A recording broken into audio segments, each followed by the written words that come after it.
What do we got? Just the two of us? Just the two of us. We can make it if we try. Hello, my friends. Thank you for joining us for the PEBCAK Podcast, a weekly information security show featuring some all-around good people. It is week 18 of 2023. I'm Chris Louie, and happy I got to see my co-host this week for RSA. With me, I do not have my co-host Brian Deitch, who crushed 10 Moscow mules one night, and we're still waiting for him to wake up. Crazy good times, wasn't it, Chris? And Yeah, unbelievable. good times indeed. Should I do my Brian impersonation here? Like, if you fart in a forest, does anyone hear it? This is my Brian version. I'm 230 pounds of twisted steel, sex appeal. Women want to date me, men want to be me, dogs want to be friends with me. But still, no one wants to be me.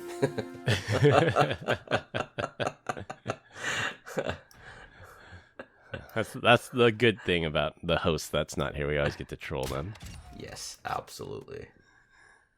But we do have Glenn Medina, who absolutely crushed it on booth duty this week. Hey guys, thanks Chris for having me back. Appreciate it. It was a good time. I mean, I thought I had a really good time. This was probably one of the busiest RSAs that I've been to. Been doing this for many years now, and I've got to say, I feel like things are back in the swing of things post COVID. I was talking to some of our coworkers about that. So I think my first RSA was 2011. So it's been 12 years minus the 1 year for the pandemic when it was canceled. So I think this has been my 11th one. Oh man, I'm old. Shut up. Yeah, and I heard ranges from like 30,000 to 40,000 people, and it felt like that. It felt massive. It felt like a lot more. It felt like a really lot more. So, it was good. I don't know about you, but it felt like a class reunion of people. I thought last year it was good to see people, but even this year it was like people that I didn't see last year that I was running into. So, pretty cool from that standpoint. Yeah, it's one part networking, one part vendors, and then one part just one giant reunion. I for one, I don't know if it was anything to do with where I was at this for this year's RSA, but highly busy. I think I don't think I've ever had booth duty like that ever. So it was amazing, and I do want to thank everyone for who I saw and visited. And if I missed you, man, let's connect. Let's get together. Yeah, and some friends of the show too. People recognized me, Chris from Zscale, that did the podcast, so we did get some recognition there. Yeah, it was fun. Unbelievably fun.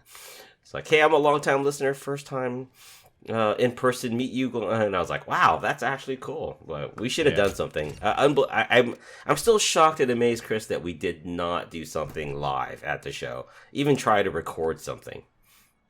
It would have been, meeting the three of us meeting up was hard enough. I don't know if we would have been able to get something recorded, but maybe next year, or if we all make it a Black Cat, we'll do another live episode there. Oh, that would be good. We did do it live last year, didn't we? But I don't know. We'll see. I'm a little burnt out. It's a little too early for me to say that I'd like to go to another show, but we'll see. Brian and I go. You have to go. We'll meet up there. Thanks. There goes the peer pressure. Everyone, you see this? If you couldn't tell already, no guest this week. This is actually the first time it's been a two-man show in quite a while, so we'll see how that goes. But even then, combined, we have decades of information security experience in here, not just to educate, but to entertain. We've got 4 awesome stories for you this week, so sit back, relax, and enjoy the show. Just a reminder, check out our YouTube channel, youtube.com/@PEBCAK Podcast. The videos go up the same time the audio is released every week. This week, we're going to talk about supply chain attack Inception. Apple's lockdown mode works. For our third topic, a new nightmare born from AI-generated voice. And we'll close with return to work talk. Boo. For our first topic, Do you remember Exhibit in the Pimp My Ride days when he used to host that show? Yeah. Put a screen inside a fender. Right, exactly. The meme was born of, yo, dog, I heard you like TV, so we put a TV in your TV. Well, Yeah. Yo, dog, I heard you like supply chain attacks, so we supply chain attacked your supply chain attack. The 3CX hack was in the news, but we didn't really cover it because it got enough mainstream media coverage at the time. The popular VoIP phone and communication software got a Trojan update that installed a backdoor for North Korean hackers into the legitimate VoIP software. So North Korea hacked into this company, 3CX, changed their build server, pushed out a malicious update. It was a legitimate update, but it had a backdoor in it, and compromised 3CX's customers. Well, the story doesn't end there. 3CX hired Mandiant for their incident response and found out that they were hacked through another supply chain attack. They attacked a company called Trading Technologies to push Trojanized software builds of their X-Trader stock trading software, which means the North Koreans first hacked Trading Technologies to push the poisoned update. It just so happens a developer for 3CX downloaded the Trojan version of X-Trader on his personal computer, and then the North Korean hackers obtained the 3CX's developers' credentials by installing a keylogger. Ultimately, North Korea was targeting cryptocurrency companies. You steal more cryptocurrency, so it seems like they were trying to kill a flea with a bazooka. Like, this was a legitimately good supply chain attack, and all they wanted to do was steal some magic internet money. They could have went wild with this. When you think about the SolarWinds supply chain attack and the damage they did, North Korea could have done something similar. Scary. Really scary. So I think if I'm looking at this, we're pretty positive that all it was is they were looking for was just some magic money, like you called it. Yeah, they were targeting cryptocurrency exchanges. I think they successfully infected 2. I don't know if they made out with any money, but I guess 2 of the 3CX's customers were cryptocurrency companies, and North Korea got into their systems. But I think they caught it before it did any major damage. And hats off to Sentinel-1. So Sentinel-1 was actually the one that first detected it. I think 3CX downloaded the legitimate update. It set off all kinds of alarms on Sentinel-1, and people were complaining, and then 3CX is like, no, false positive, let it through. False positive, let it through. Some people listed it, and then sure enough, Sentinel-1 was right. This was a Trojan update that had a remote access tool in it. Wow. You know, I was reading this, and it was like the Semantic Threat Hunter team, and I was like, Semantic Threat Hunter team, their enterprise division or their consumer division? But okay. But you said you called out Sentinel-1. I don't remember seeing Sentinel-1 in the story. Yeah, it was Sentinel-1 that. I know they were one of the original ones that caught it and threw up a noise. Okay. I don't know. Maybe they might not have been the first one, but they were the most in the news reporting that their EDR software caught this before 3CX even found out about it. Wow. Oh man, patch your systems, and if you patch your systems, be afraid. Be very afraid. How do you win? Chris? I think it's defense in depth. I think that's the ultimate solution here. That even if it got through your network filter or your firewall, and you have all this allow listing software to only run authorized binaries from authorized signers, that's still ultimately it got through. It was an EDR software that said, "Hey, this piece of software is doing something funny to the stack. Let's take another look into this." And that's why we always preach defense in depth. Sentinel-1's not going to catch everything. Your firewall's not going to catch everything, but you hope in aggregate something along the line will help you catch everything, or as close to everything as you can. So wait. You think this was done by a dropper and something on the internet and they got dropped, or was it just like a phishing attack? I'm trying to read into this a little bit more. I guess X-Trader has to hire a Mandiant to find out how they got into their systems first. Okay. Yeah. I'm guessing, and I have like a 95% chance of being correct, but I'm guessing it started with some kind of phishing attack. They got into this software company poison their update. Got into another software company, poison their update, and then the chain just goes on from there. Yeah, man, what can you say? Fast and Furious here with how some of these companies are standing up their networks. But man, unbelievable story here. I don't know what to say. This is like, how do you get backdoored twice? I think the other interesting trend is the dwell time. I read a report, I don't remember who put it up, but they said the dwell time between when the hackers get into the network and launching their attacks is gone down significantly. I think it's down to maybe like 14 days now. It used to be 6 months. They'd poke around the network for 6 months and try to maximize the damage, but now they're like in, out, 14 days, we got your data, we encrypted it, give us our money. I think that shows here that they compromise this one company, they immediately compromise another company, and then they just tried to get access to this magic internet money. It just makes you wonder, like, are they using ChatGPT to get that dwell time to go lower? Some type of AI. Yeah, I guess there's two sides of that coin. So you bring up a good point. One, they're getting more sophisticated, so they don't need to dwell in as long anymore with using tools like ChatGPT or just developing better malware. The flip side of that, the glass half full side of it, is that our detections are getting way better. So you cannot dwell inside a company 6 months now without being detected. That's the hope. That's the positive way of looking at it. But as we know, T-Mobile attackers can be inside your network for months and you just have no idea. Yeah. Nice. Scary. Really scary. Yeah. One of the two will be true, and it'll take some time to figure out which one's correct. We'll find out. Maybe we can do a follow-up on this and go through it. And as far as like where was the issue, right? How did it happen, and how did it only have to take 2 weeks to dwell? Yeah, for sure. For our second topic, score a huge victory for Apple's security team. For the first time publicly since Apple introduced lockdown mode in iOS 16, Citizen Lab is reporting that lockdown mode successfully stopped a zero-day exploit on iPhones running iOS 16. The infamous NSO group released 3 nasty zero-click remote code execution exploits that were true 0 days that Apple did not know about. However, one Saudi activist had their phone in lockdown mode, and they were immediately notified and the exploit was blocked. Now let's take a step back here. So for our listeners that haven't listened to every episode when we covered lockdown mode is a mode you can put your iPhone and your Mac in, which severely restricts some of the features on your device, but it's those features that are commonly exploited. So something like the JIT compiler in Safari, it disables that because there's potential problems with that.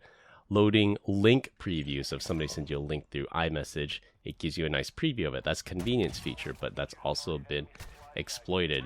HomeKit, the home automation tool, it disables that. So the exploit here involved a bug in Apple's HomeKit. That's the automation framework that Apple uses to perform home automation tasks. The Saudi activist's phone showed on the lock screen that a user was attempting to install and use HomeKit on the device to perform a jailbreak to install the Pegasus spyware. I've taken a look at the exploit, and it's really impressive work that the NSO group did. If I find a link through it, I'll link through it, but it was crazy what they did with this PDF that they sent this activist. However, lockdown mode stays one step ahead of the attacker, so even if the vulnerability is unknown, it's able to block it. I'm confident there were cheers and high fives amongst the Apple team that developed lockdown mode, and I hope more people use it if they are in a vulnerable or targeted group for government-level spyware. Yeah, I firmly like the lockdown mode feature. I think we had talked about it on previous episodes, and I think even Brian was the first, in our group to talk about it. In fact, there's a couple things that we recommendations from, or that, discussions that we've had within our own podcast, where you institute, right, the separation of your ID from your visual password. your Apple ID through visual password. I did that a couple weeks ago. In fact, knowing that I was going to go to RSA. I still haven't turned on lockdown mode yet. I'm a little afraid of what that's going to do to me. I think once it gets more granular, because right now it's all or nothing. You're either in lockdown mode or you're not. Like for me, I never use HomeKit. I would like to disable HomeKit. I don't want that giant attack surface. But there are some features in that lockdown mode turns off that I am interested in. So I can just turn off those, then have it more granular. I think they'd probably get a lot more traction. Yeah. I don't use HomeKit either, and I just wish there are things that you could disable, right? It's like, okay, based off of these things, this is what they're going to do, and you're going to get done from lockdown mode, but being able to pick and choose would be really cool. Right. Like, I would never expect someone legitimate to send me a PDF over iMessage. I would say, send in an email or give it to me another way. I don't want PDFs through iMessage. So I should have the ability to turn that off, because one of these 0 days was a maliciously crafted PDF sent through iMessage, and it became a 0-click remote code execution vulnerability. But I'm also not a member of the press that's researching cartel violence, and I'm not a political dissident. I wouldn't consider myself a highly targeted group, but it'd still be nice to be able to turn these things off. Well, I think we did raise our risk level a little bit by just having a social presence on the internet called the PEBCAK Podcast. So we may not think that we're not being targeted. I think we may be now. So yeah, that's that whole thing that like we talked about a couple episodes about voice authentication. Like there's literal days worth of our voice out there on the internet. It's so easy with AI now. Like they just need a few words that they can synthesize your voice to say whatever you want. And just think of the data set they'd have for us, which is why I would never use it as a single factor like that. Yeah. I talk about a lot of this with my own customers today while we talk about doing like browser enforcement to certain applications. But in order to do that, you have to apply that with a SaaS application, right? Or not SaaS. You have to apply that from an IDP to get to that SaaS application. I wish there was a way that you could do some additional controls for the consumer side of access. Like, accessing your bank, you have to do it from a certain browser or even a certain method of access other than MFA, right? Because right now, like I think with a couple banks, they're still using like MMS based, SMS based, step up authentication. Second factor. Yeah, second factor. I don't agree with that, but like I said, I don't know. I'm just at that point. It's like I'm getting ready to buy a YubiKey because I do want that additional level of security. Yeah, I would love to use a YubiKey. It's just so few companies support it. It's unfortunate. I mean, this is very similar to the argument we as security practitioners make. We sell security, and obviously there are people on the customer side that buy it. And the saying, an ounce of prevention is worth a pound of cure, is true. Like, spend $100,000 on a security solution, and you won't be paying $10 million in ransom or business disruption down the line. It's similar. If every bank gave everybody a YubiKey, they could hand them out. It costs them some money, but that return that they would get in terms of fewer financial losses, less fraud, things like that. I mean, it'd pay off 100-fold. I'm positive about that. But it's all about user convenience, though. So I get it. Fraud, such a thing. But it'd be interesting to see. Like, I mean, the rate that like you and I would be able to do something like that, but how would the average person, like my wife, my mom, be able to use something like a YubiKey or something else in order to provide that extra level of effort to get into their banking? And how many people would actually want to partake in that, right? Yeah, I guess the flip side of that, playing devil's advocate, is the number of help desk tickets of I lost my YubiKey or how do I use my YubiKey would skyrocket. Yeah. But I gotta figure that's less than a single account takeover and losing $300K in customer deposits or something. But not my decision. That's why I don't work at a bank. Yeah. Well, I think banking, just even things like your email, because I was walking my daughters through like how easy it is to just do a password reset on your main email, and that gives you basically access to all your other accounts, especially if you tie, you tie it to all your other accounts, and it's like and their eyes just open wide. It's like, oh my gosh, I didn't know it was that easy. So yeah, and just think if you're a SIM swapper, like let's say I'm somebody who brags online that I have a ton of cryptocurrency. Well, I'm going to be targeted. I'm going to be hacked. I'm going to get SIM swapped. They're going to steal my email. Then they're going to reset my Coinbase account. Yeah, it's one part stepping up your security. It's another part. Don't be an idiot online and brag about how much money you have either. Don't make yourself a target. Yeah, and I don't know if that's associated with one of the podcasts we just had where, if you get locked out of your iPhone. Did we share that with each other? Where I guess that thing about you're resetting your Apple password, that was last week, right? When we had that discussion, where people are getting locked out of their Apple account and they can't even reset it, even though they can prove and validate that it is them. Yeah, it's related to that story about the mom giving their kid the phone and him buying Robux. That thieves, because they want to remove the Apple ID lock on it, because Apple implemented that. If it's logged in with Apple ID, you cannot reset the device, basically, because to prevent someone from stealing your phone and reselling it. But what the criminals found out, if they unlock your phone with the passcode, they could coerce it out of you. They could guess it. They could shoulder surf it out of you. They could perform a password reset on the Apple ID, and Apple, with their true zero knowledge, trust no one level of security, we cannot help you. You can prove you are who you say you are all you want.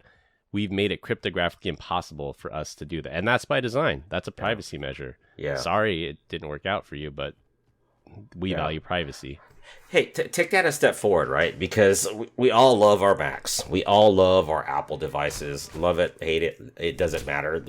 I think the prevalence of using Apple devices has just gone through the roof in the enterprise, not just for consumer, right? I'm talking about the enterprise here. And I was talking to a customer this week, and she made a really interesting comment. She said, "Hey, if I log into my corporate Mac, I don't set up a corporate Apple ID. There's no tie to the corporation, right? So from that standpoint, Apple's kind of failed where I can't set up a work persona, because that's not how it is. You set up your own personal, use your own personal Apple ID, and therefore you kind of bridge that gap between personal and work. But I was kind of taken aback. I had to sit there and like kind of process what she was telling me, and it was an interesting situation where you have a corporate asset, but you're using your personal Apple ID in order to gain access to certain things, right? And like I said, it's that bridge there that really doesn't set apart, decide that it's an enterprise grade versus business versus consumer. Well, there's MDM for that, so you can have MDM manage the device, and that way you can do like remote wipe. You could block certain things. Right. So you could enroll it in MDM. The other side of that is Apple offers a program called a supervised device. So you buy it directly from Apple. They configure it for corporation XYZ, and then through corporation XYZ's admin console, then they can fully manage the device straight from the factory. Because Apple's have the T2 security chip in it.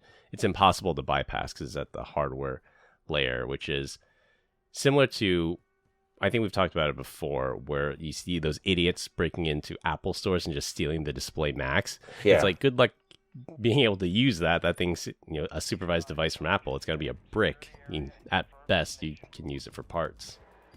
But maybe that's all they're looking for, is people just want the parts, right? And do something with it. And maybe there's they call it the Apple chop shop, where all you're wanting to do is get parts for it, because there's video displays.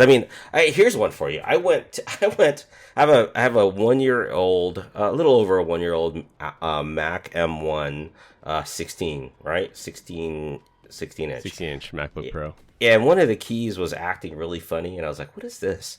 And I went to the store, set up an appointment, went in, and they're like, well, we'll try and fix it, but know that if we can't, the keyboard is $1,500. And I'm like, wait a minute. This Mac laptop's not worth that much. Well, it's not now, right? It. Yeah, it's like, what the? Just the letter A is the only thing that's causing me problems. How is it that the whole keyboard is like, like $1,600? It's just like that. It's like the laptop when I bought it brand new was $3,200. How could the cost of the laptop be, half? I mean, how could the keyboard be half the price? Yeah, the letter A. Like, are you kidding me? So those are things you kind of sit there and you go, what? This makes no sense. All right, maybe it is lucrative to steal those display models and part it out. Could be. Just have to have a competent tech. I can imagine like some ludicrous guy in the background, some nerd just parting these things out and selling them piece by piece. Could you imagine the auction house for this is like, and going right now, the letter A on a Mac keyboard going for $100. Normally retails for $1,500. Yours for only $100. Yeah. Whatever it costs for the next hit. Yeah, thank goodness. All it was a piece of lint underneath the thing. But the thought that you had to get it replaced, or if it did have to be replaced, that the cost that was going to cost you $1,600 is ridiculous. Yeah.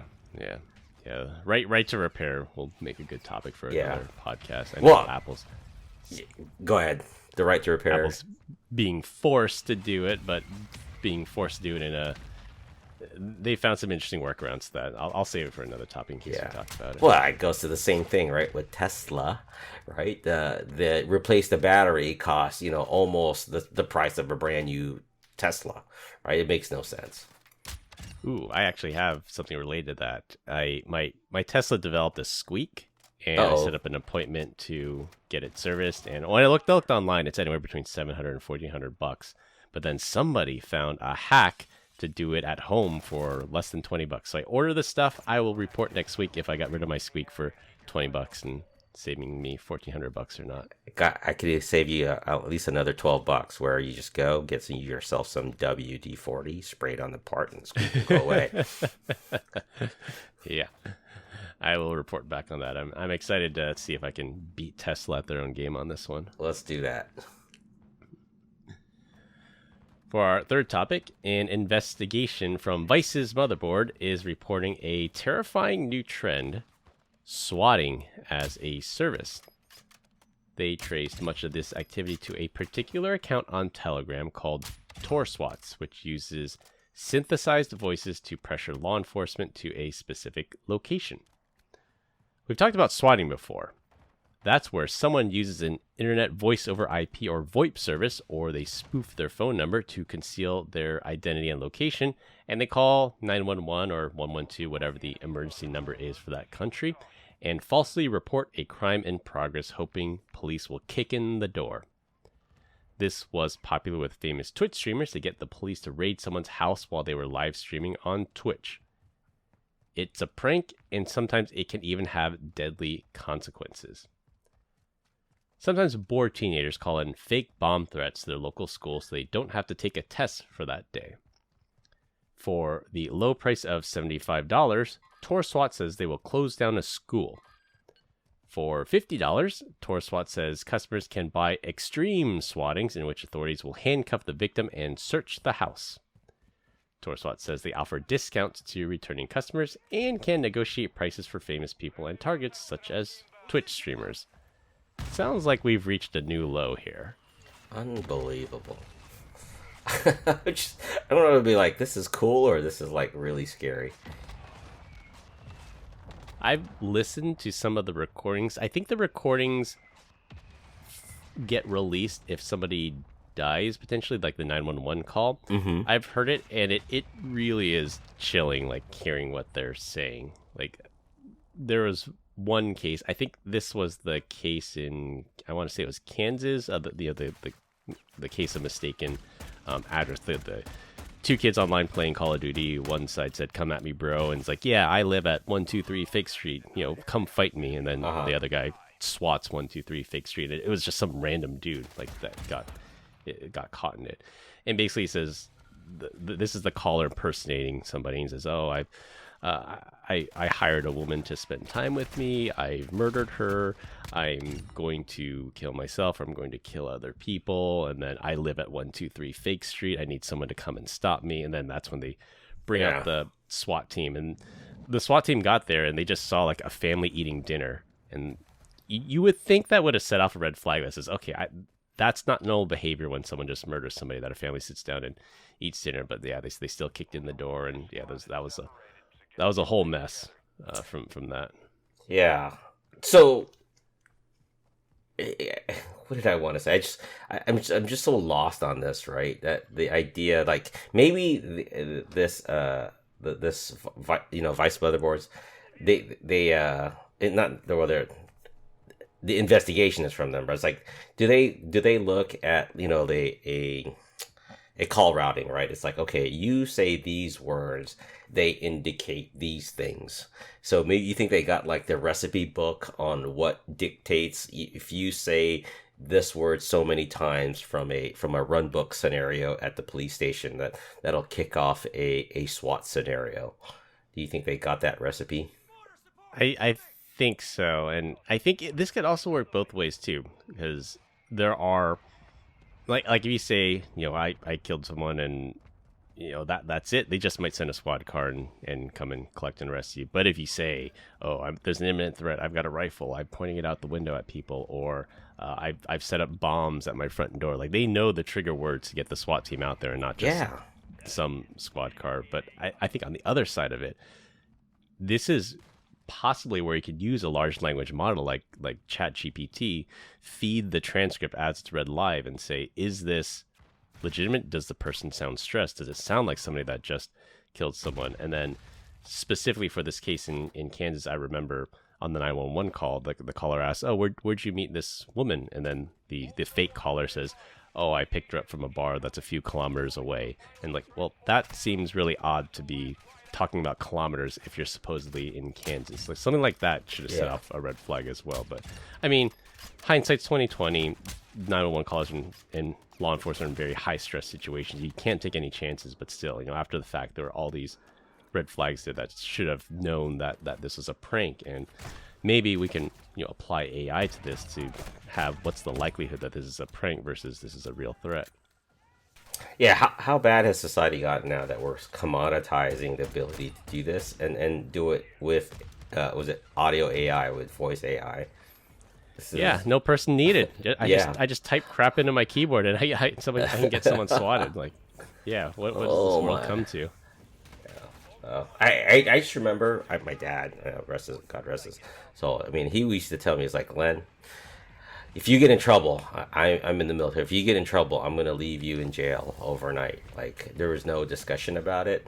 And then when I do pick you up and I get you home, I'm going to beat the crap out of you for doing something so stupid, right? It's like, where has the world gotten that where we don't have punishment like that? I call it the Asian dad punishment, where, man, you were just really scared of your dad. Right. Yeah, I think couple things partially to blame. One is call spoofing, and call spoofing has gotten out of hand. We've seen it. We get the spam calls, we get the spam text. There's no authentication whatsoever, so anybody can spoof whoever they are. I think if we force people to use real phone numbers, that would make it at least harder if they can't spoof it. And then the other one would be, KYC, know your customer protocols for VoIP services. Now, there's got to be a fine line because some people value privacy, but at some point, if this keeps getting out of hand, like I would think like the popular services, you have to have something. You have to have a landline. You have to have an ID. You have to have a legitimate SMS text message number, not some Google Voice number. Mm-hmm. Just making it harder for them to be able to spoof their calls or to spin up thousands of these fake phone numbers. Yeah, unbelievable. But man, I just, like I said, I maybe I was raised the right way, and I don't have a nasty bone in my body. I do think of nasty things, but this is pretty amazing that people are doing these types of things. Yeah. Maybe I'm just like raised incorrectly here. I would say you're raised properly. You've never swatted or phoned in a bomb threat that I know of. Well, yeah. Let's just leave it at that. For our last topic, it'll be a rotating topic every week. This week, we're going to talk about return to work incentives and punishments. We've heard on the news that companies like Meta and Apple are requiring people to come in at least 3 days a week or face possible termination. We are slowly returning to a 2 and then 3 and soon a 5 5 in-office work week again. However, a law firm is taking a slightly different approach to return to work using honey instead of vinegar. The law firm in question is going to base employee bonuses on their attendance records. That means workers who come into the office more often will be eligible for larger bonuses. I think this model is fair since bonuses are by nature optional for employers and meant to drive and reward certain behaviors. And if someone wants to stay 100% remote, they are more than welcome to and make their base pay and forgo any bonuses. So I think letting the market factors take their course. If somebody wants to make more, they go in. If not, they're happy. They don't think it's worth it, then they get to stay home. Slippery slope. You could have the best employee in the world that never shows up, and sometimes you just don't want them to show up at the office because they're the type of engineer you want to lock behind a door or maybe even a Zoom. Yeah. Yeah, and there, there's New York Times articles, there's studies that Meta has done that said people that go in the office are often more productive and they get better work done. But there's also the flip side of that. It's like, do I want to spend 2 hours commuting to work every day, or do you want me behind the screen 2 hours doing actual real work? Yeah, I think you and I are probably in this work scenario where we don't necessarily have to be in the office. I don't think I've gone into the office since 2010, like officially. So when COVID hit, it was like, oh, we're forced to work from home. I'm like, what are you talking about? Like, I've been doing this work from home stuff for quite some time. Yeah, for 10 plus years. This is unusual, right? Yeah, but to hear that people are getting forced to go back to the office, I kind of laugh. So, yeah, I think people will start choosing companies that allow them to work the way they want to work. I think it's JP Morgan. I think it's referenced in this article, JP Morgan. If you're like senior director or above, it's 5 days a week, or go find somewhere else to work. Mm-hmm. And people will, right? I think that was the trend. In a good market, you could push. You can't necessarily push that where there's plenty of jobs, there's open positions everywhere, the economy's doing great. You want quality employees. You kind of have to not worry about that stuff. But do you think this is the arm twisting of the economy that's allowing employers to go, hey, if you don't come in, the answer is you don't get paid, so go find another job, right? Right. Yeah. So. Yeah, I've seen, so on the carrot side, so the incentive side, I've seen free food, live entertainment, free lunch, kegerator, beer in the fridge. And then on the flip side of that, I've seen the stick side of that, where, one of the examples here is less pay, less bonus, or even up to termination.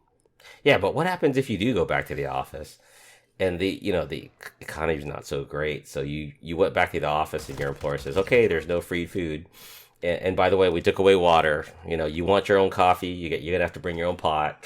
And so they force you to go back, and it's like because the economy's in such a bad downturn, they have to take these things anyway. And I've been in those situations where during economic downturns, they took water away, they took coffee away, and you're sitting there going, "Oh my God, this is terrible! Like, what is going on?"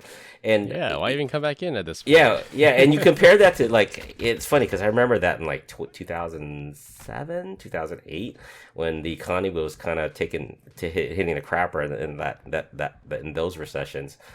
And you hear about companies like the startups, right? The LinkedIn's, the Facebooks, the Metas, whatever. The Google at the time, yeah. And Google, and you're like, come on in. We got chefs cooking our foods, and got dog walking services, dry cleaning. We have beer, just like you talked about. We got a kegerator. As long as you don't crack it open before 3, everyone's pretty cool. But after that, you can do whatever you want. And it's like, really? So yeah. I know Google, part of their cost-cutting measures, like they took out the peanut M&Ms from the break room, and they're making people use their laptops longer and not buying staplers and stuff. I said, really? Like that's where you want to cut costs? Yeah. Well, Twitter, I mean, look how much money Elon has saved Twitter. I think it's $400 million a year just in catering costs and food costs. Yeah, that's another interesting one. He's cut like 80% of the staff, and the site. Everybody said the site would crash and burn after that, and it's still up for me, at least. It might not be running as efficiently as some people want, but I haven't noticed the difference. Yeah. Have you? I guess the question is have you ever seen an outage, a Twitter outage since Elon's taken over? I think there has been maybe one or two, but not to the detriment of like whole service platform outages like this past week. Like, hey, did you know power was out in San Francisco for a certain part of the city? Yeah, it was. I saw that. Yeah, I had coworkers. This is amazing. Staying at the Hilton downtown financial district, and power went out at 9 o'clock at night, and we were heading back to the hotel after a nice day of having a meal, and they said that the power had gone out, and it's certain parts of Chinatown. Some of them were on the 25th, 26th, and 29th floor. And they were thinking that the power was going to come back on in a couple hours, and it didn't. Come fast forward almost 12 hours, and checkout time. And so they all had to walk up the flight of 25, 26, and 29 floors to get their luggage and make it to their flight. Get to their room, yeah. And mind you, some of them did not 27 floors back down. Yeah, and mind you, some of them did not get hygiene after being out, that late, right? So they were, we were, as a group, we were trying to get, places for them, like others that were not affected in other hotel rooms, to help them get showers and get cleaned up, and it was just ugly. It was an ugly situation at RSA. You're accepting their refugees. Yeah. Nice you to open up your home to them, Glenn. Yeah, exactly. Yeah, pool's open. Come on in. So there's your shower. Shower in the pool. All right. Well, we continue to get great comments about our dad joke of the week. Dad joke of the week. This week, I'm up. Here we go. Drum roll. Sorry. I was nearly arrested for making my coffee too strong. Fortunately, the grand jury determined that there were insufficient grounds. Oh, wow. Everyone loves a good coffee joke.